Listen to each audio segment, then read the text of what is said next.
Hey guys, Ramsey here. Welcome to another video. Today we have a very special video for you guys. We are continuing our Areej Le Dore week. If you've been following the channel, we're doing an entire week dedicated to basically my favorite artisanal brand out there, Areej Le Dore. And 4 days ago or so, I reviewed Ocularia Blossom. Then 3 days ago, we had the interview with Russian Adam. He came on the channel. We talked for 2 hours. I would urge you to go check that out if you have not. And then I reviewed Siberian Summer. I then yesterday reviewed the history of Indian Oud, which I really enjoy. And last night I reviewed Plumeria de Oris. So the Areej Le Dore reviews are piling up, and this is going to be a very special one because I cherish every single drop of this juice. This is very special to me, and it's actually one of my favorite real musk fragrances of all time. I actually did a this is not a top 10 real musk fragrance video, and this made the list very close to the top. So the fragrance is called Inverno Russo. And the way that I came about this is I bought some decants off of Senator Eddie, who has contributed much to my learning. And as you can see, I've given it some good wears. And I was like, I need a bottle of this. If you follow my channel, I haven't done a video on it, but if you follow my channel, I wore it as my scent of the day. And you know, there was a video where that was my scent of the day. I just gushed all over about how great Inverno Russo is, and I needed a bottle.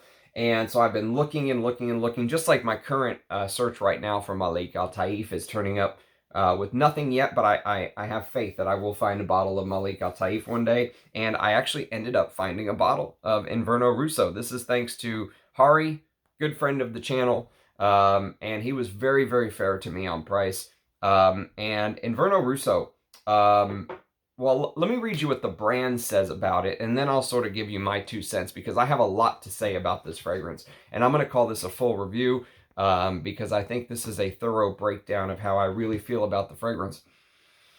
Oh my God. So, here it is. Here's the breakdown from the brand.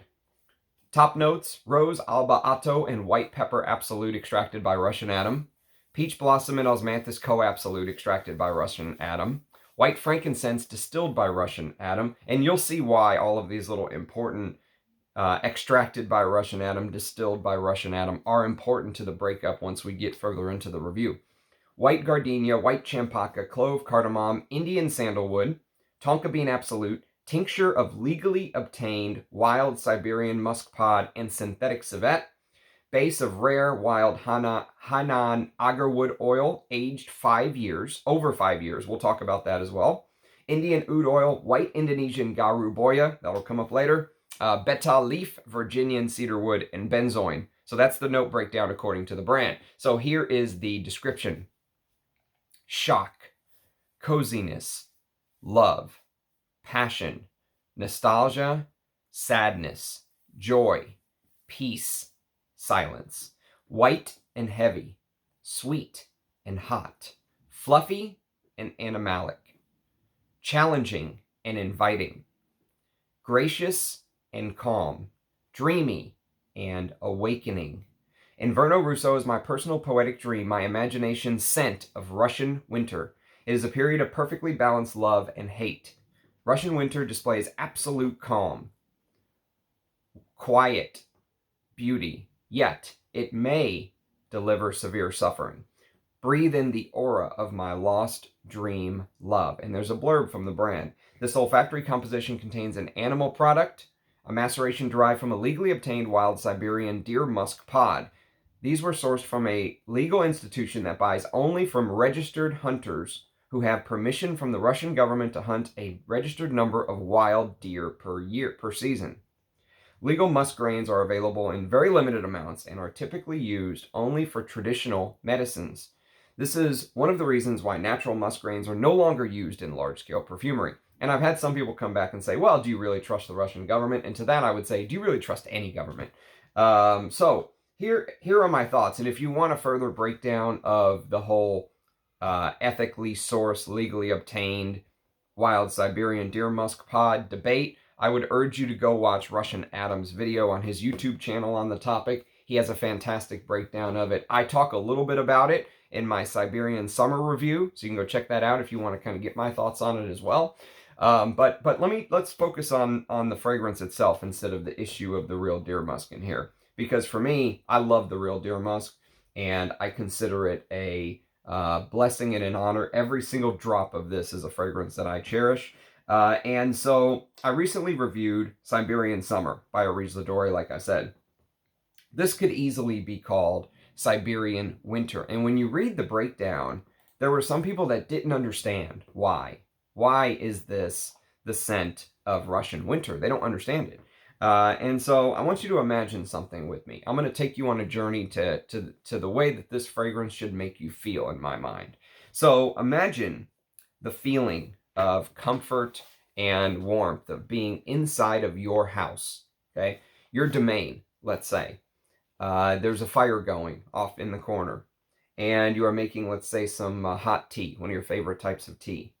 And as you look out the window, all of the trees have no leaves, the flowers don't grow, the animals, even prepared for these hard times, the animals are prepared, the ones who do prepare. Bears are hibernating, squirrels are tapping into their stash that they saved during the more bountiful times. So don't think about the winter itself, is sort of my point with that. Understand that the way Inverno Russo correlates to winter in my mind is, instead, imagine the feeling inside of your home, your lair, okay, for these bitter cold moments. Maybe you're on vacation with your family, or you're just staying, let's say you're on a vacation, but you're staying home with your family, you're not traveling, and you're just enjoying the time with your family. And if you don't like, I will tell you this. So imagine that scene, okay? You're inside of your home, there's a cozy fire going. Winter is there, but it's outside the window. You're nice and warm and cozy and well-fed, and you have some beautiful fruity tea, let's say, maybe some peach tea that you're sipping on. That's the mood, okay? You're sitting on a leather couch. That's the mood. And I will tell you this, before I go any further, if you do not like animalic fragrances, then don't listen to a word I have to say, because I am biased. I will tell you this right now. I am 100% biased with this fragrance. This fragrance really touches me. It really moves me. And so basically, this and the other one is Siberian Musk, which I have full reviews of on the channel. I'm looking for a full bottle of this still. I would love to have a full bottle one day, but it's very hard to find at a fair price. But Siberian Musk and Malik Al-Taif are high on my wish list of Russian Adam's creations. So those are my two favorite musk compositions of all time: Siberian Musk and Inverno Russo. Basically, they were number 1 and number 2 on my real musk countdown. You can go check that video out if you're interested. It's on my channel. And to be honest, the more I was thinking about it, the more it truly doesn't matter which one's number 1 and which one's number 2. To me, it doesn't matter. Suffice it to say that this is one of my favorite musk fragrances of all time. Okay, so for me, Inverno Russo is one of my favorite musk fragrances I've ever smelled in my entire fragrance journey. Okay, and basically what Adam did to create this smell is he tinctured the skin of the musk pod rather than the inner grains. Okay, the inner bits of the pod, the grains, normally add this powdery fluffiness, this musky powdery fluffiness, what most people associate with musk. Okay, and it's probably what you imagine in your mind's eye when you think about musk. All right, that's sort of the inner grains of the pod itself. But there is a completely different aspect to musk. This is a completely different animal, if you will. And that animal is the outer, leathery side of it, okay? The skin around the pod itself. And I think Adam told me that in Siberian Musk, he actually used both. He used the outer skin that makes it sort of leathery and more animalic, and he used the inner grains, which add that sort of powdery fluffiness to it. With Inverno Russo, he only used the outer skin, okay? So it's just the skin of the musk pod that's used in Inverno Russo. Now, there are, of course, grains of the musk that get stuck to the skin when you tincture the skin itself, from my understanding. Again, I'm not a perfumer. I'm just trying to explain sort of some of the things that Adam had told me. And so he said you do get that musky aspect because of the grains that stick to the skin when you tincture it. But more so with the outer skin of the pod, it adds this leathery animalic aspect and brings much more to the animalic side of the musk, much more so than the grains. So the pouch being tinctured, the leathery pouch being tinctured, makes perfect sense here. As you can imagine, this sort of leathery animalic side of musk, which I am in utter and pure love with, 100%. It's a pure love from the very first spray. I am absolutely smitten by this. It is, oh my God. I'm trying not to curse anymore because I want to keep my clean family show rating. But yes, it's definitely curse worthy. And obviously, like I said, it has that musky smell from the grains, but the leathery animalic olfactory profile of tincturing the skin here, and then in perfect sort of Areej Le Dore fashion, he adds civet and other animalic ingredients like oud to the base, okay? So one connection to Adam's early work, if you've ever smelled this, by the way, I guess I should have been prepared, but if you've ever smelled, and I'm going to review this one day soon, this is the original Ottoman Empire, which again, I would love a full bottle of this. I don't have one. Ottoman Empire, Siberian Musk, Oud Luwak, Malik Al-Taif, Koh-i Noir. Those are 5 Areej Le Dore fragrances I would love in full bottle form. They're just so hard to find, especially when stuff like this, there was only 100 bottles made for the whole world. So, you know, basically, if you've had a chance to ever smell Ottoman Empire, Ottoman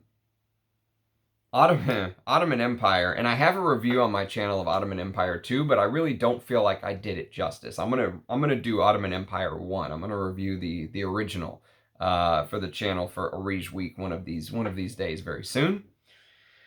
And but if you smelled Ottoman Empire, and the way sort of the rose oil seems to blend with the ouds and the warmth of cinnamon, and there's all of these other notes in Ottoman Empire, cardamom and spices and frangipani water and all of these different types of oud, very special 7-year-old sandalwood from Bangladesh, and all of these different, very extravagant, rich flavors that Ottoman Empire sort of you know, adds to the composition. It really is an experience. It's a pure experience to wear Ottoman Empire. And here in Inverno Russo, there is a very similar way that sort of the rose is just so thick and pure. It almost seems as if you're smelling an attar. You know, and many people said that his work early on is like a sprayable attar. And imagine, if you will, for a moment, imagine a flanker of Ottoman Empire with the most brilliant musk that you will ever smell, at least to me. This is musk made for me. And I will just take a moment from the review to say that someone during the live stream actually asked Adam if there is one ingredient that he feels that he hasn't yet mastered. And he actually said it was musk. He said, and to be fair, I think I know Adam well enough to understand why he's saying that, and or to make an educated guess, let's say, as to why. So whenever musk gets brought up, there is always someone that says, yes, I like Adam's musk, but Adam's, let's say, competition, his partners in the artisanal creation space, like Ensar, for example, he uses like 4 or 5 different types of musk, and Adam only uses the Siberian deer musk, and there's differences. And if you watched our live stream a couple days ago, he actually brought out some vintage Indian deer musk pods. So they were deer that were killed long, long ago before some of the restrictions were put into place, I assume. And they were kept in a fridge. And so you can already see he's thinking of using these different ingredients and different types of musk. And I think the reason is because of what some of the people have said when I mention stuff like Adam's work, that he only, some people say, oh, he only deals with one type of musk. Now, I am no expert on musks or Ensar's work, but I do have videos on some of Ensar's work on the channel, specifically EO number 2. And EO number 2 is the one that many people point to and say, EO number 2 is one of the best musk fragrances of all time, one of Ensar's best musk. I'm sure there's someone that'll come in and say, well, you have to smell this musk or that musk that he did. He has so many fragrances, it's impossible for me to keep up. Unless people send me stuff to smell, I can't go spend $1,800 on a bottle of Ensar to smell a musk. But I would love to, but that'll just have to come down the road. But from what I've smelled from Ensar's work versus Adam's work, I would take Inverno Russo all day, twice on Sunday. Inverno Russo is the musk fragrance for me. I liked EO number 2, but I didn't have this pure, just gushing, unadulterated love of it the way I do with Inverno Russo. And when I smelled EO number 2, I also remember the opening reminded me a little bit of Oud Picante, which came out a year before EO number 2. And so I liked it again, but I didn't love it. And like I said, for me, Inverno Russo is like Russian Adam took all of the things that I love, right, and made a fragrance for me. And that's the way I feel about Inverno Russo. That's why I cherish every single drop. Pure love. So how Inverno Russo doesn't get brought up more when it comes to the best musk perfumes of all time is beyond me. I have no idea why when I hear these people talk about musk, this never gets brought up. This should be right at the top of the conversation as far as I'm concerned. Again, I'm biased, but that's what this channel is about. Following my journey, following my thoughts on fragrances, documenting them for you guys. And that's truly how I feel. And again, I paid for these. Right? These were not given to me by the brand for review. These I actually paid for with my own money. And so that's, I can say whatever I want about them, good, bad, or indifferent. And so just as he added civet to sort of enhance that animalic aspect of the musk, Adam also added a ingredient called betel leaf. And betel leaf is basically a spice. And it's a spice which has this leathery facet to it, believe it or not. It has this sort of bitter, spicy, peppery aspect to it as well. So imagine this leathery, bitter, peppery, spicy spice, okay? And to continue sort of attacking the same idea, almost like a good chess player, always thinking of the attack. And, Adam adds this Indonesian oud to the mix called Garu Boya. Now, if that name Garu sounds familiar to you, it's because in some cultures in some part of the world, Garu literally means oud, okay? But basically, Garu Boya is a type of agarwood that is seen as almost like a completely distinct species from oud, from the main Aquilaria tree. So the scientific name is Ateloxon sympatalum. And Russian Adam told me that he used it on purpose. So he used this very rare white Indonesian Garu Boya,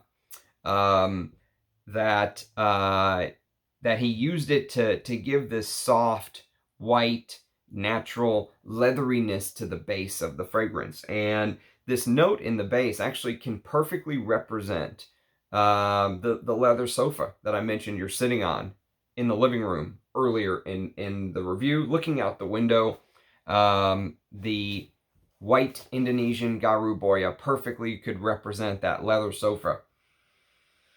Oh, fuck. And so this note is an important part of the composition. And imagine sort of when you're looking out the window, sitting on your leather sofa, if you will, although I imagine it like a beige or, white looking sofa. Just imagine sort of the snow, the white snow, the fluffy snow falling, which could be represented by some of the grains of musk that actually made it through. The grains which did not use a whole lot, but let's say some of the grains made it through, that can represent sort of this fluffy snow falling. The other ouds used here are Chinese oud, which is actually similar to the Chinese oud that's used in the history of Chinese oud, and it's also similar to the Chinese oud that's used in. Sorry, I said the history of Chinese oud. This is just called Chinese oud from 2021. This is the history of Chinese oud. And so if you have smelled these, you'll have an idea of this very rare, wild. This is a wild, not plantation oud. This is a wild fermented Hainan oud that was aged over 5 years, and he added a touch of Indian oud to keep the animalic process going. And the last bit I'll leave everyone with is this. Inverno Russo, for me, like as a composition, when I think about how I could describe it to you, it's basically made up of Adam doing small, handmade distillations painstakingly slowly in small little batches, okay, himself. And one of the things, if you watch the live streams, you listen to him talk, and he says he was a distiller first that became a perfumer. Then, as he made more and more perfumes, he began to look back on his distillations as a perfumer, thinking, what am I going to make this distillation to be used in a perfume for later on? So to him, and he said this many times, distillation is the foundation of perfumery. That you have to understand distillation of materials to truly, be a perfumer. And so he had to painstakingly do each one of these distillations I mentioned earlier, peach blossom and osmanthus co-absolute extracted by Russian Adam, right? White frankincense distilled by Russian Adam. These are small little distillations that he had to do himself by hand. And I remember him doing an interview with me, one of the interviews, I forget which one. I would go watch them all. If you're new to the channel, go watch all 4 of my Russian Adam interviews. I know they're long. Put them on 2 times speed or 1.75 times speed and let them go. I mean, just listening to him talk is a treat. It's a blessing.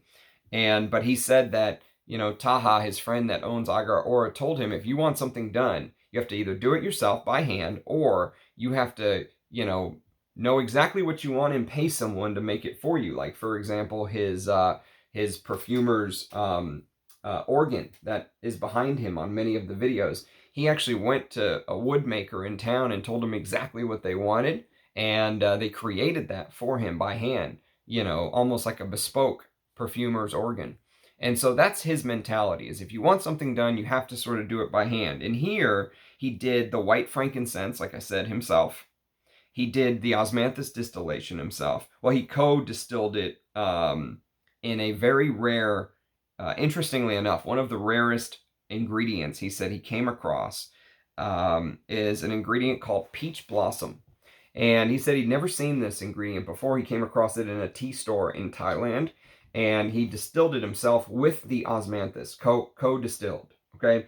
And it adds this beautiful peachy floral aroma, but never overtaking, the main heart and soul of this fragrance, which this is a musk fragrance through and through.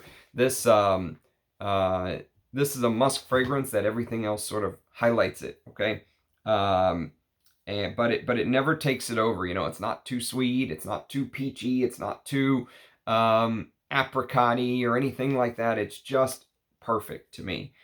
And but he distilled it himself, and again, it does add a little bit of a flowery, peachy aroma in the background.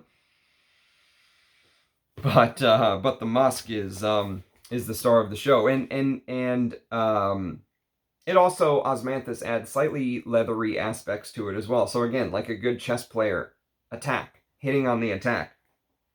Yeah, if you're a military history fan, I'm a big fan of sort of this quick strike attack from a military standpoint. So if you study the military tactics of somebody like Hannibal, right?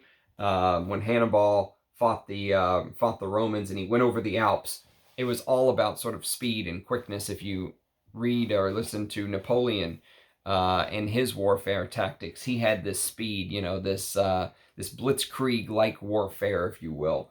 And I'm a fan of being aggressive, and when Russian Adam sort of attacks a note like in this leathery aspect, I imagine like someone like Hannibal or Napoleon sort of just being aggressive in their general tactics.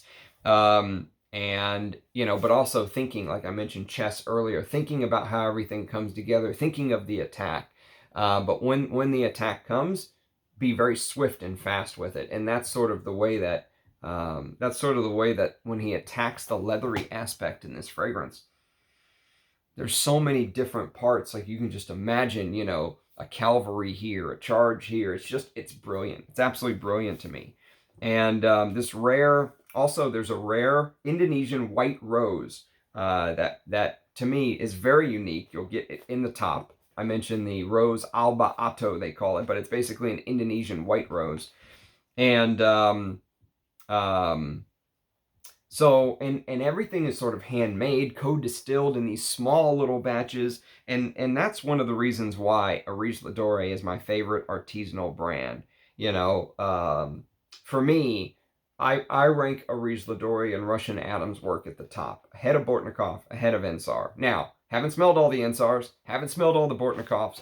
Areej Le Dore, or I should say Russian Adam and Bortnikov, were partners in a company called Feel Oud. Feel Oud is putting out their first sprayable perfumes very soon. I cannot wait to smell those. You can bet your bottom dollar I'm going to try to grab a bottle or two. There's 3 of them that are going to be coming out.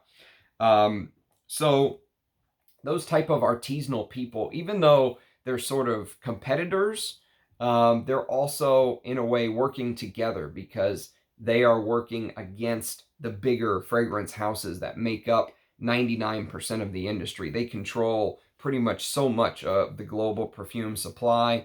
One of the things that obviously when many people start their brands, they think of it as a way of selling it and becoming rich and getting out, right? In Adam's creations, it's never about that to me. The heart and soul of the distillations done by hand in these small little batches is a one-time thing, let's say. Estee Lauder can't buy that. L'Oreal can't buy that. That doesn't fly for them. They want standardized, something that can be repeated millions of times over and over and smell exactly the same. This is a 100-bottle lot. When the heart and soul of Adam as a distiller and these small distillations comes together in something like this, that's the brilliance. That's the gift of Areej Le Dore to me. And that's why every drop of this is very precious to me. And one of the things that I would say many people don't know about Adam, about Russian Adam, is he actually went to school to originally be a movie director. I don't know if you guys knew that. I don't know if I ever mentioned it on the channel, but it's still in the arts. Obviously, it's a type of art, if you will, but a different world completely from, being a perfumer. But this fragrance, when I smell Inverno Russo, to me, I imagine sort of Russian Adam as this movie director, directing all of these small little handmade co-distillations, very rare, precious ingredients. Almost like, imagine Mickey in Fantasia, controlling the sea, and that's sort of the image of Russian Adam that comes to mind. This one, to me, hands down, is a masterpiece. I don't give ratings, but I can't imagine giving anything higher rated than this. This is one of the perfect examples. And when this came out for 50 mils, by the way, this was $300. Okay, so this was $300 with the fancy packaging, which I do think is important. You get the rare stone. To me, you want to place something like this in a beautiful bottle, and having the individual number on the front, I really like. He doesn't do that anymore, but I do like that little touch, the plate. And this is just a stock bottle. It's It's nothing special, but you can see he added his little touch with the precious stone on top, and it's just to me it's a masterpiece. It is you know, you can completely see why when something like this goes on eBay at double, triple, quadruple the price of what it went at for originally, you can see why. You can completely see why. And you know, as a fragrance lover, this is exactly the type of thing that I have basically come to expect from Areej Le Dore. And I'm sure that, to me, this is the type of product Adam wants to deliver, because he's not running his brand to be sold. He's not trying to do the Maison Francis Kirkjohn route. Get in there, sell a bunch of things, get the heck out, right? Sell your brand. He's not doing the Creed route. He's doing it for the love of perfume. The same reason why we're buying his fragrances is why he's doing it. And that's one of the reasons why I find it so easy to support him. And of course, creations like this just mesh with my nose. If you smell EO number 2, and EO number 2 is your favorite musk fragrance, that meshes with your nose. For me, this is mine. This and Siberian Musk are just the mountaintop of musk for me. While I would love to smell more, I understand how rare and precious it is, and that's why I really think that this is a masterpiece. So to everyone who's made this possible, again, Senator Eddie getting me started with the decant, Hari finding me a full bottle, Adam for creating this, and of course you guys for watching. I really do thank you. I hope everyone has a great Memorial Day today.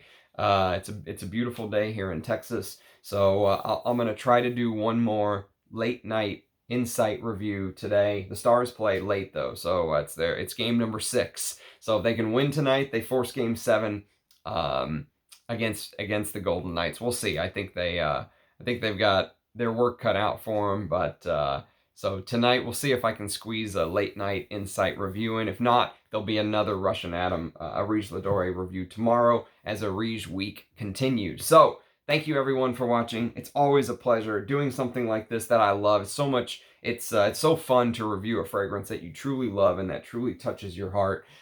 If you have had a chance to smell Inverno Russo, do leave a comment. I would love to know your thoughts. And I look forward to seeing everyone in the comments. Cheers, guys. Bye-bye.